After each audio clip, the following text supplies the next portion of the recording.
and the like. The response was astonishingly opaque. They stated there is not a single comprehensive list to address all the collaborative relationships that the department and its components engage in.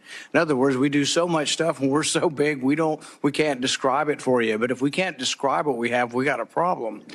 In plain language, the DHS had really no idea. Think about it. An agency commanding over $110 billion annually can't account for its own activities. This is not just bureaucratic incompetence, it's emblematic of a deeper issue, an agency unsure of its own boundaries and commitments.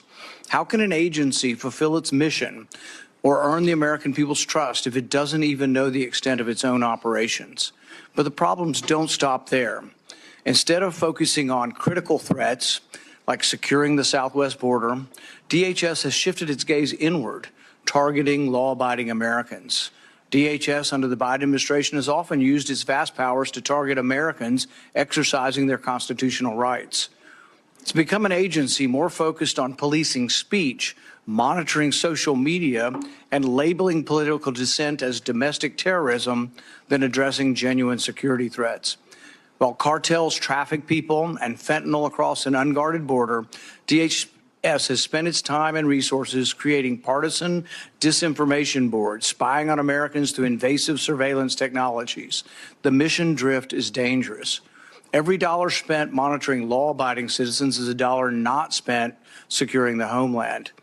Every moment spent targeting political opponents is a moment not addressing real threats like border security, cyber attacks, or the rising influence of adversarial nation states.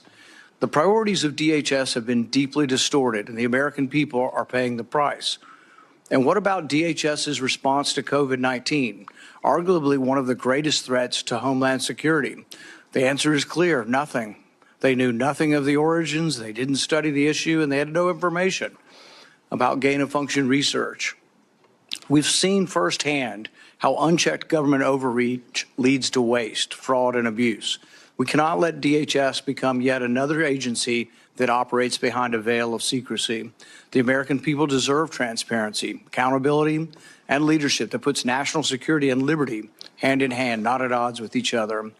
Today, we gather to consider the nomination of Governor Kristi Noem to serve as the Secretary of Department of Homeland Security. I hope this hearing will set the tone for this committee's work in the new Congress to restore transparency and accountability to an executive branch that has grown unchecked.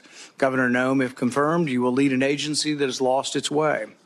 Your record as governor of South Dakota and a former member of Congress demonstrates your willingness to make difficult decisions in the face of significant political pressure and to put the interest of the American people first.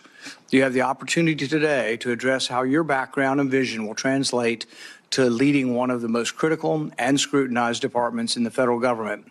This is the first of many consequential moments for this committee as we renew our commitment to the constitutional oversight role that Congress must assert. I have no doubt that the nominee will consider in the coming weeks and months that you will be up for the challenge. Governor Noem, thank you for your willingness to serve, and I yield to the ranking member for his opening remarks. Well, thank you, Chairman Paul.